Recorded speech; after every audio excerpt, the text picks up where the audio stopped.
I'm Linda. Civil engineering was my major. Ended up working for a non-profit. I want to do that eventually. When I grow up, I want to work with kids, build a school, maybe thinking African countries, build a school and work with girls in STEM. That would be my number one non-profit that I'd like to work with. Engineering was a process of elimination. So, always loved math and physics. Being a math teacher wasn't just as appealing as I wanted it to be, so I was like, I didn't know what else to do with a math major except be a teacher or professor. So, engineering was the next best option, and of all the engineering, kind of just took out what I don't like. I started with chemical, didn't like chemistry at all. Didn't like electrical, that was my worst part of physics, hated it, so that took out electrical. Ended up with mechanical, aeronautical and civil, were the last three standing. Don't like computer engineering. And of the three, we don't build planes in Kenya. Eventually want to go back to Kenya, God willing, we'll see how that works out.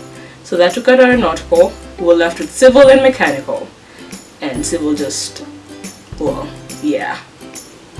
So that's how I ended up in civil engineering. Growing up, we didn't have a lot of, or I didn't have a lot of role models to look up to in the field.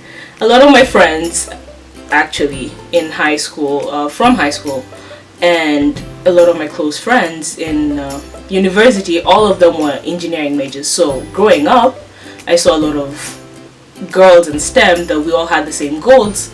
Good in math, loved math, and all ended up doing engineering. But in the work field, per se in Kenya, there wasn't anyone I could look up to. So my dad was the only civil engineer person I knew, and don't actually know any civil engineers, females, that I can speak of in Kenya per se right now. Coming here, Michigan is where I went to school, Western Michigan. In our class, we had probably, in my senior civil engineering class, out of 30, this is for my undergrad, we were almost like 5 girls. And so the ratio is still way off. And so women in STEM is just trying to get, because I'm sure there are a lot of African women, so not just in Kenya, who are really excelling in the STEM field. And so it's almost bringing together mentors and mentees kind of program going on. So get all these women who are doing good in that field, and then get girls in high school and put them together kind of, and just them to have an idea, the kids or the girls to have an idea of what they're getting into, and it's not just blind, so they know the actual women doing this, the actual women excelling in this, and it's not just a faith dream. Initially, I didn't know what I wanted to do with it per se. I mean, I love the subject, I love the practice that we did in school, at least the projects, but just building roads or just building infrastructure per se just for commercial use, I feel like it doesn't really, it's not as fulfilling per se, because you build whatever you're building, work for whoever big company, whichever big company that you want to make the money, but there's always going to be new commercial buildings, there's always going to, you're not really affecting someone's life directly or improving their life directly. And so building schools and kind of wanting to educate girls in STEM merge together well.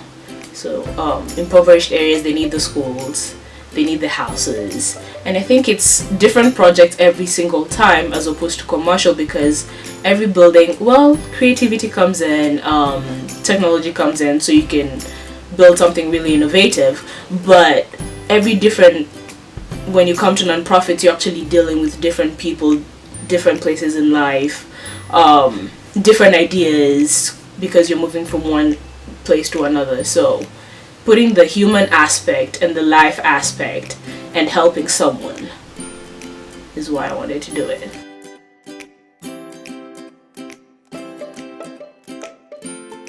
That was kind of my what is it called, trial and error with non-profits, because it is a non-profit, you don't get paid as much, and it was me trying to figure out whether I could actually do that kind of work with the interactions with different people. The interaction with people is good, getting to diversify the people I interact with, so that's good. And the processes of non-profits is what I feel like I'm learning more than just the environments that I want to be in. And the team is really good. I feel like I need to immerse myself mostly in something like a UN, where I can travel to the really impoverished areas and see different cultures. The experience itself is good in the business side of it, how non-profits run.